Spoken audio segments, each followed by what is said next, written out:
नमस्कार, मी सुरेश चिरडे. आपण पाहतात महाराष्ट्र 24 न्यूज. दिग्रस व आर्णी पोलिसांच्या कारवाईत ट्रॉली चोर जेरबंद. अवघ्या 6 तासात चोरट्याचा लागला शोध.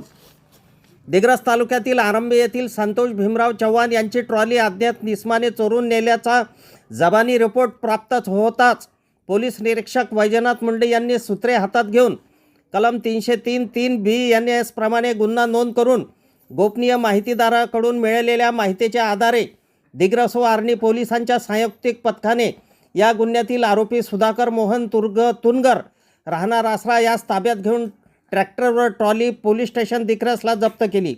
याबाबत दिग्रसचे पोलीस निरीक्षक वैजनाथ मुंडे यांनी सविस्तर माहिती दिली आहे. मी पोलीस निरीक्षक वैजनाथ मुंडे, पोलीस स्टेशन दिग्रस.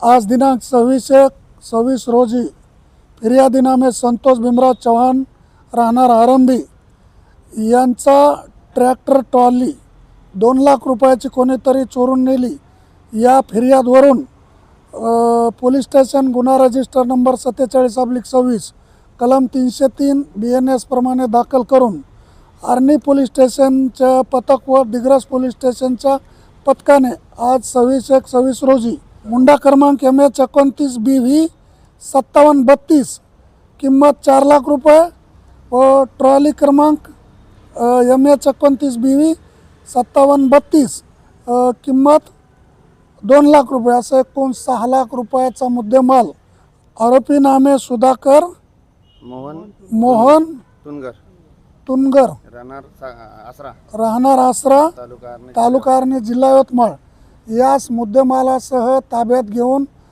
सर्व 6 लाखाचा मुद्देमाल रिकवर केला आहे. आरोपी ताब्यात आहे. पुढील कायदेशीर कारवाई करून आरोपीचा PCR घेत आहोत. जय हिंद, जय महाराष्ट्र. आमच्या पुढील बातम्याच्या अपडेट पाहण्याकरिता आत्ताच आमच्या चॅनलला सबस्क्राईब करा व बेल आयकॉनवरती क्लिक करा. धन्यवाद.